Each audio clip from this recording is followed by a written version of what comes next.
Nominado para sa Search for Outstanding Rural Women ng Department of Agriculture, dating empleyado, dating OFW sa trabahong may kaugnayan sa kanyang tinapos na BS in Accounting Management.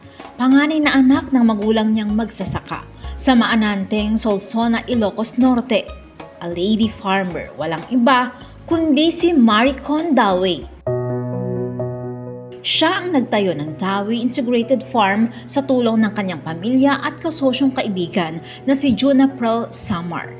2017, nang sinubukan niya ang piggery farm, subalit nabigo matapos tamaan ng African swine fever ang mga alaga niyang baboy. 2019, nag-seedling production si Macon. Nagbebenta siya ng vegetable seedlings sa market, social media at sa mga local exhibit.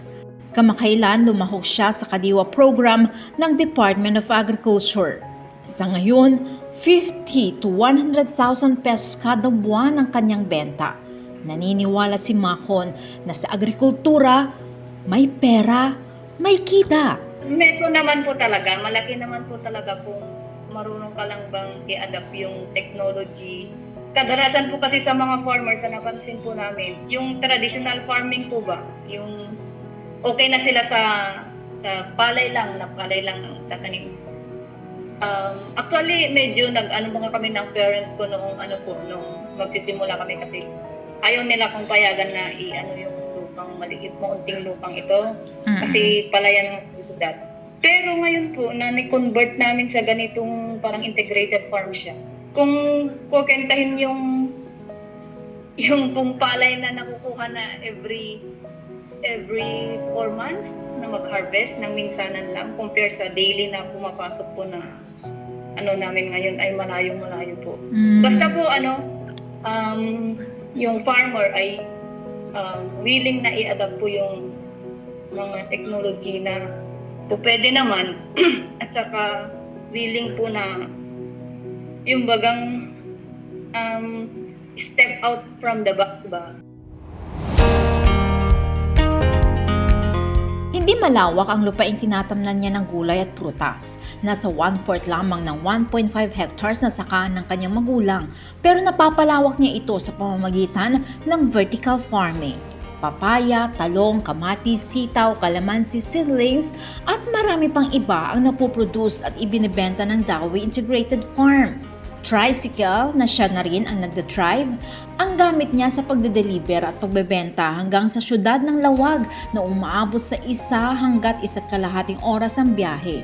Nakakabenta na rin si Mako ng off-season highland vegetables tulad ng broccoli, lettuce, repolyo at mais. Sa ngayon ay mayroon na ring tilapia at hito production ng Dawe Integrated Farm. Para kay Macon, hindi mahirap at may oportunidad ang magsasaka na yumabong ang buhay basta't yakapin at gawin ang mga bagong teknolohiya sa farming. Siguradong tayo ay magtatagumpay. Kung gusto lang talaga nila, mayroon po kasing napakalaki po yung opportunity na binibigay po ng government sa mga young farmers. Ang dami pong program na po pwede po nilang parang i-embrace ba? Ang dami na po pwedeng salihan para ma-enhance po yung skills nila pagdating po sa farming. Kasi hindi lang naman po yung farming na yung sa ngayon po kasi ay maganda na po kasi yung mga technology na po pwedeng gamitin sa pag-farming. Hindi na po siya ganun kahirap kagaya nung pinakauna pa.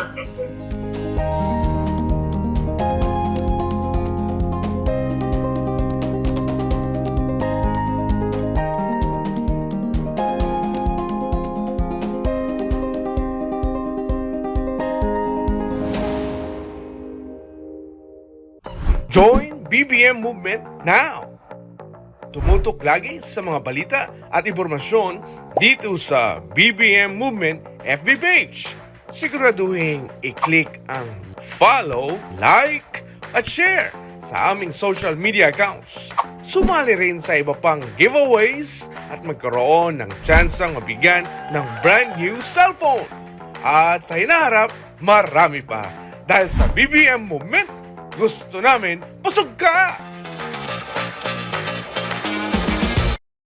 BBM Movement. Bansang busog ang mamamayan.